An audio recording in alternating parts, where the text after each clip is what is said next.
Hello मेरे प्यारे दोस्तों, आपका स्वागत है मेरे YouTube channel Gautam English Empire में। कल की क्लास में मैंने प्रोनाउन बताया था, प्रोनाउन का पर्सनल प्रोनाउन बताया था। ये प्रोनाउन का पार्ट है और इसमें हम काफ़ी डिटेल में स्टडी कर रहे हैं। कोई भी ऐसा टॉपिक प्रोनाउन से रिलेटेड हो छूट जाए, मैं ऐसे होने नहीं दूंगा, क्योंकि जो मेरे पढ़ाने का जो मोटिव है वो है एब्सोल्यूट नॉलेज। पूरी तरह से जो नॉलेज है वो हमें गेन करना है इंग्लिश में। इंग्लिश से ऐसी कोई चीज़ ना रह जाए या कहीं से भी आपको ये ना लगे कि मुझे अभी इंग्लिश ग्रामर का ये पार्ट मुझे नहीं आता है, मुझे वो पार्ट नहीं आता है। ये कॉम्प्लिकेटेड्स आपके लाइफ से हट जाएगी अगर आप पूरे ईमानदारी, शिद्दत और लगन से अगर स्टडी करते हैं इंग्लिश ग्रामर की, तो निश्चित तौर पे आपको कभी भी ग्रामर से रिलेटेड प्रॉब्लम हो ही नहीं सकती है। तो उसी के पर्सनल प्रोनाउन के आगे आज मैं आपको जो बेसिक कंसेप्ट होते हैं, जो खासकर एग्ज़ाम्स की दृष्टि से वो अक्सर पूछ लिए जाते हैं, क्योंकि जो एग्जामिनर्स होता है वो ऐसे क्वेश्चन डिज़ाइन करता है, ऐसे क्वेश्चन फ्रेम करता है जिसे बच्चे नहीं फ़र्क कर पाते। वही फ़र्क कर पाते हैं जब उन्हें अच्छा मटेरियल अच्छे टीचर से मिलता है और उसको अच्छे से पढ़ते हैं, तभी वो चीज़ उस चीज़ को कर पाते हैं, डिफरेंस बता पाते हैं, क्योंकि बारीकियाँ बहुत कम ही बताई जाती हैं। लेकिन मेरे इस YouTube channel Gautam English Empire का एक उद्देश्य बन चुका है कि मैं इंग्लिश, जिसको नहीं आती वो कहता है कि मुझे इंग्लिश नहीं आती, मेरी कमज़ोर है, वो इस नेगेटिव कंसेप्ट को हटा दे और कह दे कि मुझे आज इंग्लिश सीखनी है, बोलनी सीखनी है, वो सब कुछ आ जाएगा। क्योंकि ग्रामर एक ऐसा टॉपिक है, सिरदर्द बना रहता है कि आप लाख कोशिश कर लें पर कहीं अछूते रह जाते हैं, क्योंकि आपको सही प्लेटफॉर्म नहीं मिला होता है, सच पढ़ाने वाले नहीं मिलते हैं, क्योंकि आप शैलो नॉलेज लेते हैं, आप डीप नॉलेज नहीं ले पाते हैं। जब डीप नॉलेज ले लेते हैं तो आप एक ज्ञान के सागर बन जाते हैं, ज्ञान का सागर उमड़ने लग जाता है। तो मेरा मोटिव देने का यही एक पर्पज़ है कि आप खुद से इंस्पायर्ड हों और अच्छी क्लास स्टडी करें, क्योंकि क्लासें बहुत ज़्यादा इंग्लिश की, बहुत प्लेटफॉर्म है, पढ़ाने की एक कंपटीशन चल रहा है, but I don't take competition. My motive is to provide to impart education free of cost, because education is the ultimate goal of all citizens of India. But due to lack of English knowledge, we are not able to perform our actions in doing works. So these are the shortcomings that pulls you back. But you want to go ahead, but some issues and complicated prevails you not to go ahead. But this platform, Gotham English Empire, will provide you a better platform for English learners who want to be the master over English language along with the English literature, because these are the two aspects of the same coin. If you have the command over the language and have knowledge about the literature, you will be a perfect person in English, and none can confront you in English. So this is the best motive that I give you to attain knowledge, because knowledge is very important. And before knowledge, we are the zero, that is called Sunya. We want to attain some techniques of grammar to enhance our ability to understand what is the basic concept of English. English बहुत अच्छी language है। खैर मैं पढ़ाता हूँ नहीं तो आप सोचेंगे क्या है। यह possessive adjectives are sometimes called pronominal adjectives as they are formed from pronouns. यहाँ पे नोटिस करने की आपको ये ज़रूरत है कि ये जो पॉजेसिव एडजेक्टिव्स कभी कभी, समटाइम्स मैंने कभी कभी कॉल्ड कहे जाते हैं प्रोनोमिनल एडजेक्टिव्स। इन्हें प्रोनोमिनल एडजेक्टिव्स किसे कहा जाता है? पॉजेसिव एडजेक्टिव्स को। और ये जो प्रोनोमिनल एडजेक्टिव्स हैं या फिर आपके पॉजेसिव एडजेक्टिव्स हैं, ये किससे बनते हैं? प्रोनाउन से बनते हैं। किससे बनते हैं? प्रोनाउन से बनते हैं। सोचिए कि मैं कितना डेप्थ में जाता हूँ, स्टडी करता हूँ, उसके नोट्स खुद प्रिपेयर करता हूँ ताकि कोई भी अनभिज्ञ ना रहे। तो अब आपको देख रहे होंगे कि प्रोनोमिनल एडजेक्टिव्स क्या होगा। जो पहली बार पढ़ रहे होंगे तो उन्हें तो अजीब सी लग रहा होगा कि फिर ये कैसा एडजेक्टिव्स है। पॉजेसिव एडजेक्टिव्स क्या होते हैं? यही होती है खासियत ग्रामर की, जो डेप्थ में जाता है वो आपको निचोड़ ला के देता है। तो आई होप ये चीज़ समझ चुके हैं कि जो पॉजेसिव एडजेक्टिव्स है वो कभी कभी प्रोमिनल एडजेक्टिव्स कहलाते हैं, क्योंकि ये प्रोनाउन से बने होते हैं। ठीक है, प्रोनाउन से इनको जो है पोजेसिव एडजेक्टिव्स बनाते हैं। अब यहाँ पे है some possessive words are called adjectives. जो कुछ आपके पोजेसिव वर्ड्स होते हैं कुछ ऐसे हैं, वो या तो एडजेक्टिव्स होते हैं, प्रोनाउन भी होते हैं, बस उनमें माइनर डिफरेंस होता है, और यही माइनर डिफरेंस ग्रेट डिफरेंस बन जाता है, जिनको समझ में नहीं आता है। लेकिन आज आपको इसमें पूरा समझ में आ जाएगा, ये कभी दिक्कत ही नहीं होगी ग्रामर में। अभी पहला एग्जाम्पल मैं लेता हूँ, क्या है, शी इज माई कॉमरेड, वह मेरी दोस्त है। अब यहाँ कॉमरेड मतलब फ्रेंड होता है, ठीक है। अब यहाँ पे देखिए कॉमरेड, अब यहाँ पे शी, अब यहाँ पे सी तो आपका प्रोनाउन है ही है, मैंने बताया कि शी प्रोनाउन है, लेकिन यहाँ पर जो बात की जा रही है, हम पोजेसिव एडजेक्टिव पोजेसिव प्रोनाउन की बात कर रहे हैं। ये माइनर डिफरेंस एक्स्ट्रा एग्जाम्स में पूछ लिए जाते हैं। तो यहाँ पे देखिए कॉमरेड एक नाउन है कि नहीं है, लेकिन आपको यहाँ पे बताना है पोजेसिव एडजेक्टिव्स। तो पोजेसिव का मतलब ही क्या होता है, मैंने आपको बता रखा है। पोजेसिव का मतलब होता है राइट, जिस पे हमारा राइट होता है, जिसमें हम दावा कर सकते हैं, वो होता है पोजेसिव। अब यहाँ पे साफ साफ कहा जा रहा है कि वह मेरी दोस्त है। किसकी दोस्त है? मेरी दोस्त है, तो मेरा राइट है मेरे दोस्त पे। तो यहाँ पर जो पोजेसिव एडजेक्टिव है वो आपका ये होगा, माय होगा। अब ये कैसे डिफरेंस को पता कर पाओगे, अभी मैं बता दूं, ये बता दो तो ये, और आप एकदम जान जाएंगे। दूसरा है दिस बुक इज हर्स। अब यहाँ पे देखिए दिस बुक इज हर्स, और ये हर्स जो है आपका पोजेसिव प्रोनाउन हो गया। क्या हो गया?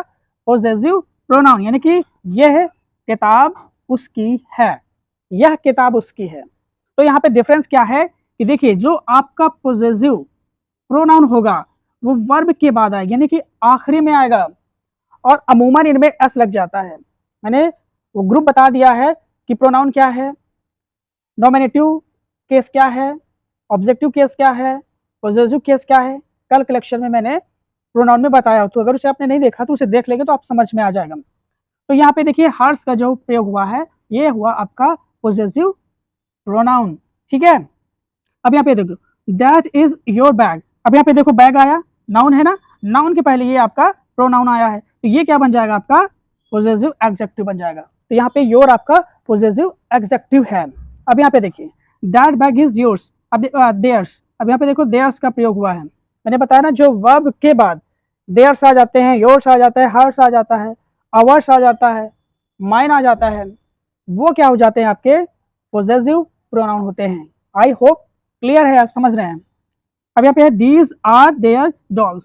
अब यहाँ पे देखो डॉल्स नाउन है, लेकिन उसके पहले देयर आया है, तो ये क्या होगा पोजेसिव एडजेक्टिव। अगर ऐसा आ जाता कि दीज डॉल्स आर आवर्स, अब यहाँ पे देखिए वही चीज है, अब देखिए आवर्स लास्ट में आ गया, यहाँ देयर्स भी कर सकते हो, दीज डॉल्स और देयर्स, दीज डॉल्स और आवर्स। तो इस तरह से देख रहे हैं कि ये आखिरी में जब आ जाते हैं वो आपका बन जाता है पोजेसिव प्रोनाउन। आई होप ये चीजें क्लियर हो गई हैं। एक बार फिर से बता देता हूँ, यहाँ पे देखिए कॉमरेड है, कॉमरेड नाउन है, और नाउन के पहले क्या है? माय है, तो माय क्या होगा? पोजेसिव एडजेक्टिव हुआ। अब यहाँ पे देखिए वर्ब है, वर्ब के अंत में लास्ट में क्या है? हर्स आया है, तो ये से हर्स आया है, योर्स आया है, देयर्स आया है, आवर्स है, वो आपको हो जाते हैं पोजेसिव प्रोनाउन। ये माइनर डिफरेंस होता है बताने में, ठीक है। आई होप ये चीज क्लियर है। The pronoun of the third person is of three gender, यानी कि जो थर्ड पर्सन के जो प्रोनाउन होते हैं उसमें तीन जेंडर होते हैं, एक मैस्कुलाइन जेंडर होता है, फेमिनाइन जेंडर होता है, और एक होता है न्यूट्रल जेंडर। तो यहाँ पे देखिए मैस्कुलाइन जेंडर में आपका ही आ जाएगा, फेमिनाइन जेंडर में शी आ जाएगा, न्यूट्रल जेंडर में इट आता है। तो इसमें हम इट का प्रयोग देखेंगे कि इट का प्रयोग हम कहाँ कहाँ करते हैं, किन किन चीज़ों के साथ करते हैं, ये जानना जरूरी है। यहाँ दिया है कि use of pronoun it, it का प्रयोग कैसे करेंगे, यानी कि इट का प्रयोग हम करेंगे किस तरह से, हम कहाँ कहाँ यूज करते हैं। तो पहला है इसका for things having no life. सबसे पहले इट का प्रयोग होता है बेजान वस्तुओं पे, जिनमें कोई लाइफ नहीं होती है। आप समझ चुके हैं, जिनमें कोई जीवन ना हो उसके लिए हम इट का प्रयोग करते हैं, यानी कि निर्जीव वस्तुओं के लिए हम इट का प्रयोग करते हैं। इसका पहला है उदाहरण, दिस इज योर पेन। अब यहाँ पे देखो पेन क्या है, पेन एक निर्जीव वस्तु है, कोई लाइफ होती नहीं है। टेक इट अवे प्लीज, कृपया इसे ले ली। अब यहाँ पर इट का जो प्रयोग किसके लिए हुआ है? पेन के लिए यूज हुआ है। तो यहाँ पर अब ये नहीं कहेंगे कि this is your pen, take the pen away please, लेकिन यहाँ पर हमें इट का यूज करना है। तो इट किसके लिए यूज हुआ है? पेन के लिए। आई बात क्लियर में? दीज आर ब्यूटीफुल गार्डन्स, कहते हैं ये बहुत खूबसूरत बगीचे हैं, तो इट्स ब्यूटी, अब ये देख लो, इट्स भी क्या हुआ, आपका प्रोनाउन हुआ। ठीक है, कि ऐसी चीज़ों के लिए हम इट का यूज़ करते हैं। अब इसके बहुत से इट के नियम है, रूल है, जो हम स्टेप बाय सीख रहे हैं। रूल सेकंड में है, for animals unless we clearly wish to speak of them as male और फीमेल। हम जानवरों के लिए भी इट का प्रयोग करते हैं जब तक हमें ये ना क्लियर रूप से पता हो कि ये मेल है कि फीमेल है, तो उसके लिए हम इट का यूज़ करते हैं। ठीक है, तो यहाँ पर पहला है आई हैव ए डॉग। यहाँ पे देखो, मेरे पास एक कुत्ता है।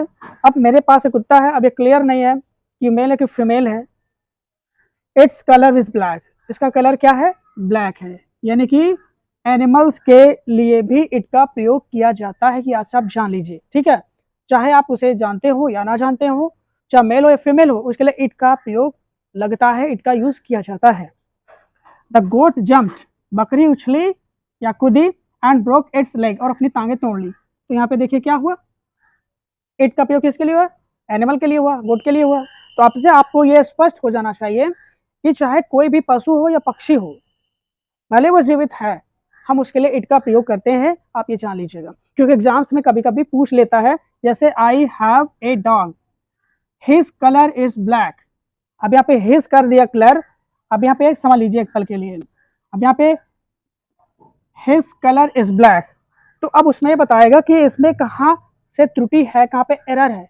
लेकिन जब आपको प्रोनाउन की डीप नॉलेज रहेगी तो आप तुरंत बता दोगे कि कहाँ पर क्या गलती है। तो यहाँ पर हिज का प्रयोग नहीं होगा, बल्कि हम इट का यूज करते हैं। क्या करते हैं, इट्स का यूज करते हैं। Its colour is black. ठीक है, he loves this book, he loves this book या ही लाइक्स दिस बुक, एक ही बात है, मतलब वो इस किताब को पसंद करता है, उसे पसंद है। He can not tear it, वो भाई उसे फाड़ नहीं सकता। तो ये इट का प्रयोग किसके लिए आया है, बुक के लिए आया है, ये याद रखना। और यहाँ पर डॉग के लिए इट्स आया है, यहाँ गोट के लिए भी इट्स का प्रयोग किया गया है, स्पष्ट हो चुका है। रूल थर्ड में देखिए, for a young child unless we obviously wish to refer to male और फीमेल, यानी कि छोटे छोटे बच्चों के लिए भी हम इट का प्रयोग करते हैं। यदि उसका हमें जेंडर ना पता हो कि मेल है कि फीमेल है, तब हम क्या करते हैं, इट का प्रयोग लगाते हैं। ठीक है, जैसे इसमें पहला दिया है, व्हेन आई सा ए बेबी, देखिए जब मैंने एक बच्चे को देखा, इट वॉज क्राइंग, वो रो रहा था, तो इट किसके लिए आया, इस बेबी के लिए आया है। ठीक है, क्योंकि बेबी रो रहा है, अब ये डिसाइड नहीं है कि वो लड़का है कि लड़की है, तो उसके लिए हम इट का यूज करते हैं। The baby has spoiled it's clothes, अब यहाँ बेबी ने अपने कपड़े खराब कर दिए, तो इट्स आ गया, ये बेबी के लिए यूज हुआ। तो देख रहे हैं कि किन किन के साथ हम इट का यूज करते हैं। इट के बहुत से प्रयोग हैं, वो सारे प्रयोग में आज आपको बताऊंगा, ताकि आप कभी भी इट से कंफ्यूजन ना हो। Rule 4, referring to some statement going before, यानी कुछ ऐसे स्टेटमेंट जो हमारे सामने चल रहे हैं, उनके लिए भी हम इट का यूज करते हैं। क्या है वो, ही इज टेलिंग, वो कह रहा है या बता रहा है, व्हाट इज नॉट फॉल्स, जो सही नहीं है, अर्थात सही मतलब गलत नहीं है, इसका मतलब सही है। ही नोज इट, वो उसे अच्छी तरह जानता है। तो यहाँ पे देखिए इट का प्रयोग किया गया है। यू डिजर्व योर रिवार्ड, तुमने अपना पुरस्कार के हकदार थे, वो तुमको मिला। एंड यू न्यू इट, जो तुम इसे अच्छी तरह से जानते थे। तो क्या इट का प्रयोग हुआ। तो ये आपको ध्यान में रखना है कि कोई ऐसे स्टेटमेंट हो जहाँ पे आपके सामने घटित हो रहा हो, उसके सामने भी हम इट का यूज करते हैं। अब आता है आपका रूल 5 में, एज ए प्रोविजनल और temporary subject before the verb to be, यहाँ verb to be, verb to be आप जानते होंगे, नहीं जानते तो नेक्स्ट क्लास में भी बताई जाएगी। तो जब वर्ब टू बी में जो कुछ ऐसे प्रोविजनल या टेम्परेरी सब्जेक्ट होते हैं, when the real subject follows, जब रियल सब्जेक्ट फॉलोज होता है, जो मैटर होता है, उसके लिए भी हम इट का प्रयोग करते हैं। यानी कि वर्ब टू बी के साथ भी हम इट का प्रयोग करते हैं जब कोई आपके पास मुद्दा होता है। जैसे it is to find fault, मतलब गलती पाना बहुत आसान है, तो यहाँ पे देखिए इट का प्रयोग हुआ है। ये इज क्या है, वर्ब टू बी है। It is doubtful whether he will come, ये तो संदेह है कि वो क्या आएगा। अब यहाँ पर देखिए इट का भी प्रयोग हुआ है। इट वॉज सर्टेन, ये निश्चित था, दैट यू वर ट्रू, कि तुम सही थे, ये भी इट का प्रयोग किया है। तो ऐसे केसेस में भी हम इट का यूज करते हैं।